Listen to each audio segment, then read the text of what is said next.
Entendi. Então eu acho que o tempo todo a política é um jogo de disputa, sabe? Você tá disputando ali e isso vai... E só voltando para o nosso tema, quando você escuta que a China, então, ela não é uma democracia, tem que se basear nisso que você falou. Aqui também não é uma democracia. Cara, eu acho que assim...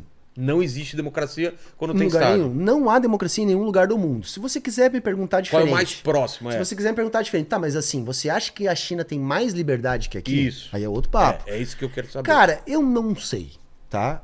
Eu não sei. Eu não vou afirmar porque eu estaria sendo leviano. Eu nunca viajei pra China e não estudei tanto assim para ter uma opinião mais firme sobre isso. Eu acredito que em alguns aspectos eles talvez tenham menos liberdade, em outros talvez eles tenham mais liberdade. Né? Talvez eles não tenham a liberdade, sei lá, de criar um canal no YouTube. Né? Eles têm que usar o aplicativo deles ou um VPN. Mas talvez eles tenham mais liberdade, por exemplo, de quando eles ficarem desempregados, o Estado ajudar a redirecionar eles para um outro emprego, já que ele planeja a economia. Sabe? Por exemplo, na China tem umas coisas legais, assim, no interior da China, assim, comunidades que produzem... Pô, mas demorou você ir pra lá também, né? Tem que fazer um esquema do Elias aí, levar a gente pra lá pra conhecer de dentro, Não, né? o Elias já viajou pra lá Então, mas algumas será que é vezes, tão tá? difícil? Eu adoraria, cara, conhecer lá. Cara, assim, tem o Felipe Durante, né, que é brasileiro que faz vídeo aqui, que mora lá eu e acho tal. que eu falei com ele. Continua aí, só vou ver se eu falei com ele, porque... E ele traz muita coisa de lá, porque ele tá lá, né? Então ele consegue rebater muita coisa que é mito, muita coisa que é porque ele mentira. tá lá dentro, né? E ele já tá lá há algum tempo, tá? Então ele tem como ver. Eu Será acompanho que outro... foi ele, cara? Que eu acho que que ele ia vir pra cá. Falei com ele já. Então, Vai ficar umas 3 semanas pra cá. Cara, é um cara legal pra você trocar uma Sim, ideia também. com certeza, certamente, já falei. Em outubro ele vai estar aqui e a gente vai então. conversar. Porque eu tenho essa curiosidade, cara. Eu tenho muita curiosidade. Claro que a gente nunca vai ser vendo lá uns dias.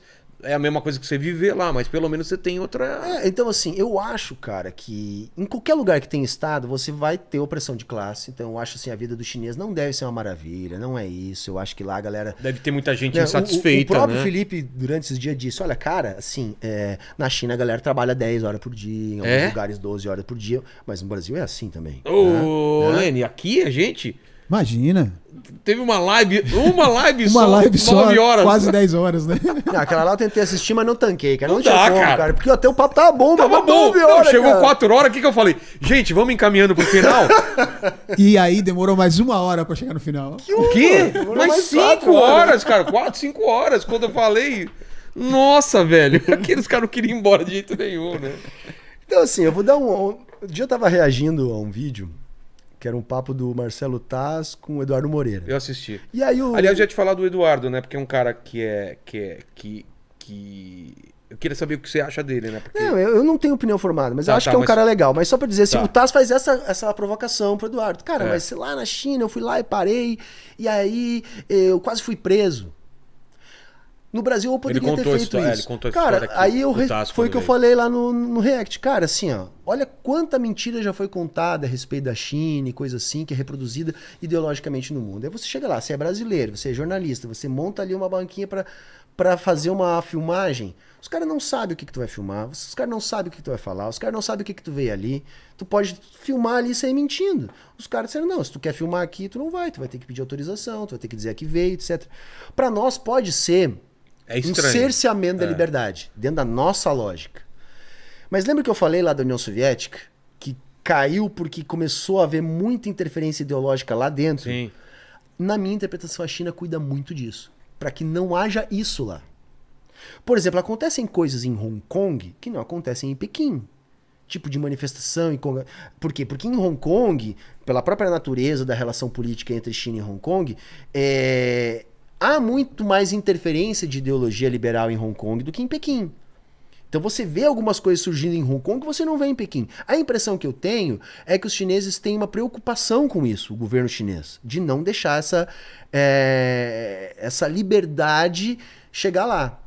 Para nós pode ser muito ruim, talvez até seja em alguma medida. Mas eles justificam isso de alguma maneira. O que a gente tem que pensar? Tá, mas a qualidade de vida do chinês, de modo geral, vem melhorando ou vem piorando? Parece que sim. Parece que vem melhorando. É a minha interpretação. Claro que eu posso estar Parece errado, mas parece que parece sim. que sim. Então, assim, por que a sociedade vai ficar contra aquilo? Se olha, o salário tá aumentando. Cara, a China, nos anos 50, era o país mais pobre do mundo. E agora tá arrumando pra ser o mais rico. Cara, isso é um bagulho louco. Um bagulho que nunca aconteceu. O único salto parecido foi na própria União Soviética, que saiu do arado pro satélite. Quer dizer, só nas experiências socialistas que a gente teve isso. Entendeu? Porque no capitalismo, onde é que a gente tem esse salto? Japão, talvez.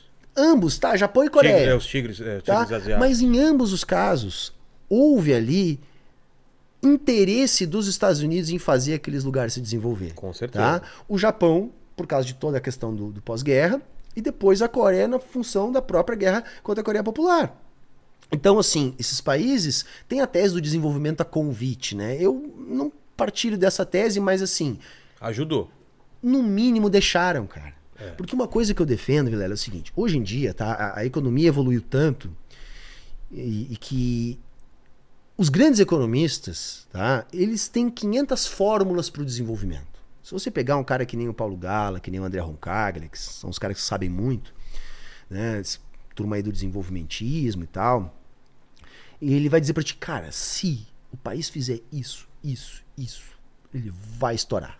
Sabe? Pô, vamos fazer um plano industrial, saca? Vamos fazer o governo gastar, não sei o que, vai dar certo. E vai dar certo. O problema não é o que fazer para desenvolver as forças produtivas do capitalismo. O problema não é crescer o bolo, é dividir o bolo. O problema é político, Vilela. Tá? Então vamos supor que o Lulinha chama lá o Roncaglia para ser o ministro da economia. E diz pro Roncaglia assim, meu velho, tu tem carta branca, cara, tá? Tu é um cara bom, te acompanha, tu é um cara legal, tem carta branca, vai lá, faz o que tu acha. Tá. E ele começa a fazer. Sabe o que ia acontecer? Em 2, 3 meses, os americanos iam bater na nossa porta. Eles dizem, cara, diretamente? Como assim? Eles começam indiretamente. Primeiro eles mandam um representantezinho, daqui a pouquinho eles mandam as empresas fazer lobby junto aos deputados. Se nada der certo, eles mandam o exército. Será? Cara, eles já fizeram isso quantas vezes, cara? Tu pensa assim, sob qual eles argumento? inventam, cara. Olha o que foi a Líbia. Lembra do Gaddafi? Claro. Cara, era o maior IDH da África. Era o maior IDH. Vê o que é um país em ruínas hoje. Os caras inventaram lá, não, ele é um criminoso, não sei o quê, temos que ir lá passar o trator. E passaram o trator. Acham alguma coisa... O Saddam. Eles botaram o Saddam no poder. Foi os Estados Unidos que botou o Saddam no poder. Depois eles acharam que não sei o que. Não, tem arma química. Não invadiram. Nunca acharam arma química nenhuma. Então, assim, é isso que é o problema. Entendeu? O problema não é o que fazer para se desenvolver. O problema é que se a gente fizer, eles não deixam.